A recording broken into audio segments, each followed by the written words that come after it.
لیکن اصل مطلب اس کا وصول کرنا. تو اب میں آیت کا ترجمہ کرتا ہوں.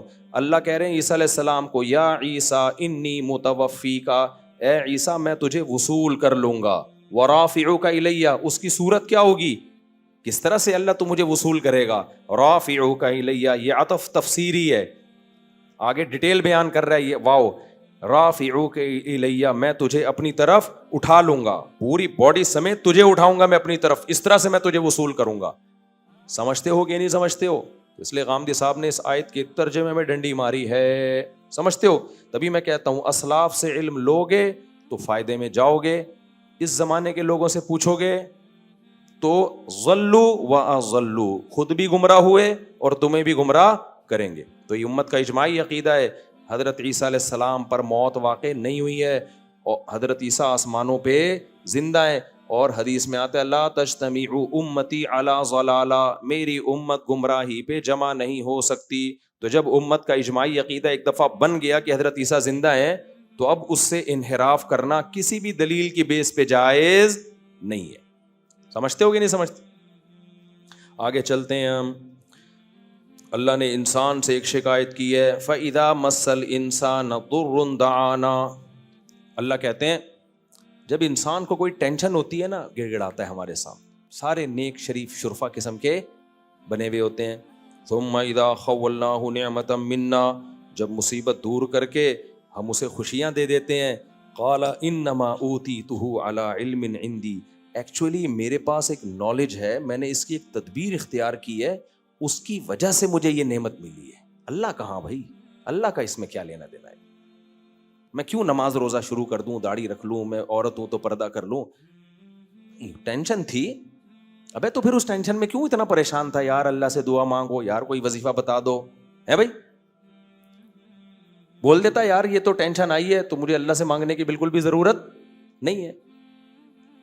کیا ہوتا ہے دیکھو, بیمار ہوتے ہیں نا تو وظیفے بھی مانگ رہے ہیں, دعائیں بھی مانگ رہے ہیں, جھاڑ پھونک بھی کروا رہے ہیں, یہ بھی کر رہے ہیں, وہ بھی کر رہے ہیں, اور دل میں خیالات بھی آ رہے ہوتے ہیں یار اللہ ٹھیک کر دے تو اب میں نماز پڑھوں گا انشاءاللہ. جب ٹھیک ہو جاتا ہے, ایکچولی اصل میں ڈاکٹر صحیح نہیں تھا جس سے میں کائنڈلی پہلے علاج کرا رہا تھا, غلط دوا دے دی تھی, اب صحیح دی. ابھی میں نا بہت عرصے بعد اتنا لمبا بیمار ہوا ہوں رمضان میں نا, ورنہ مجھے ہوتا ہے گلا خراب ہوا 2-4 دن میں ٹھیک. یہ بہت کوئی ڈاکٹر نے بتایا کہ وائرل پھیلا ہوا تھا, وہ اٹیک کیا تھا اس نے. میں حقیقت بتاؤں مایوس سا ہونے لگا تھا کہ میں ٹھیک ہونے والا, اتنا گلا میرا پک گیا تھا نا, اتنی اینٹی بایوٹک کوئی اثر نہیں. لیکن دن کے بعد تھڑاک سے وہ سارا علامتیں, گلا تو بیٹھا ہوا ہے, وہ تو ویسے ہی بیٹھا ہوا ہے نا, رمضان میں ویسے ہی گلا بیٹھا ہی رہتا ہے میرا. تو مجھے خیال ہوا دیکھو انسان مایوس ہو جاتا ہے. میں تو وصیتیں کرنے لگا تھا کہ بھائی اگر میں چلا گیا ہسپتال میں تو یہ وغیرہ وغیرہ نا. تو ٹھیک ہونے پر آتا ہے ایسے بھول جاتا ہے اور پھر ڈاکٹروں کے کھاتے میں ڈال دیتا ہے. ایکچولی اصل میں میڈیسن تھوڑی چینج کی, حالانکہ میڈیسن چینج کر کے بھی ٹھیک نہیں ہو رہے تھے, بغیر چینج کے بھی ٹھیک نہیں ہو رہے تھے. تو میں نہیں کہہ رہا کہ ڈاکٹر کا اس میں دخل نہیں ہوتا بھائی, ڈاکٹر کی دوا اگر آپ کو لگتی ہے تو اس میں بھی کس کے ارادے کا دخل ہوتا ہے؟ اللہ کے ارادے کا. کتنے لوگ ہیں اچھے بھلے تھے, ڈاکٹر کے پاس علاج کے لیے گئے, ٹیکا لگا کے بندہ ہی مار دیا ڈاکٹر نے.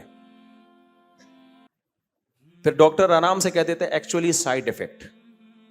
ایکچولی اصل میں تو وہ 100 میں 1 کو سائیڈ افیکٹ ہو جاتا ہے, اس کا ری ایکشن ہوتا ہے, تو یہ اس کا یہ انجیکشن نے ری ایکٹ کر دیا اصل میں. بھائی کچھ بھی کیا, موت زندگی کس کے ہاتھ میں ہے؟ اللہ کے. تبھی تو ابراہیم علیہ السلام نے فرمایا وَإِذَا مَرِضْتُ فَهُوَ يَشْفِينِ, میں جب بیمار ہوتا ہوں تو مجھے شفا کون دیتا ہے؟ اللہ. تو بھائی ہم ملحد نہیں ہیں, ہم مادہ پرست نہیں ہیں کہ ہر چیز اسباب کے کھاتے میں ڈال دیں. ہم کس پر ایمان رکھتے ہیں؟ اللہ پر. اسباب میں جان ڈالنا بھی اللہ کا کام, اسباب سے جان نکالنا بھی کس کا کام؟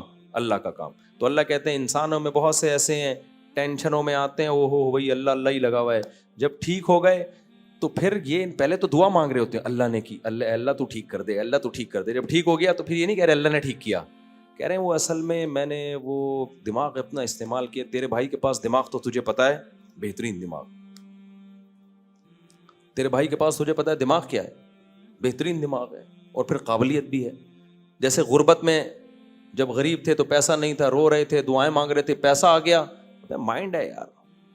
مائنڈ ہے. یہ جو لوگ غریب ہیں نا, یہ اپنی نااہلی سے غریب ہیں. ان لوگوں کے پاس میرے جیسا دماغ ہوتا, میرے جیسی صلاحیت ہوتی, نوٹ چھاپنے کی مشینیں بنتے. یہ کمبختوں کو پیسہ کمانا آتا ہی نہیں ہے, پوچھتے بھی نہیں ہے, مجھ سے مشورہ بھی نہیں لیتے. ابے جب تیرے پاس پیسہ نہیں تھا, غریب تھا, تو اللہ کے سامنے کیوں رو رہا تھا؟ پھر آ کے کہہ دیتا اے اللہ, اللہ سے کچھ نہیں ہوتا, میرے پاس مائنڈ ہے, میں غریب ہوں, دوبارہ کیا بن جاؤں گا؟ دولت مند. تو پہلے مایوس ہو جاتا ہے. تو اللہ نے ہمیں بتایا کہ ٹینشن میں مایوس مت ہونا. جب ٹینشن ہے وہ بھی اللہ نے دی, ٹینشن دور بھی کون کرے گا؟ اللہ کرے گا.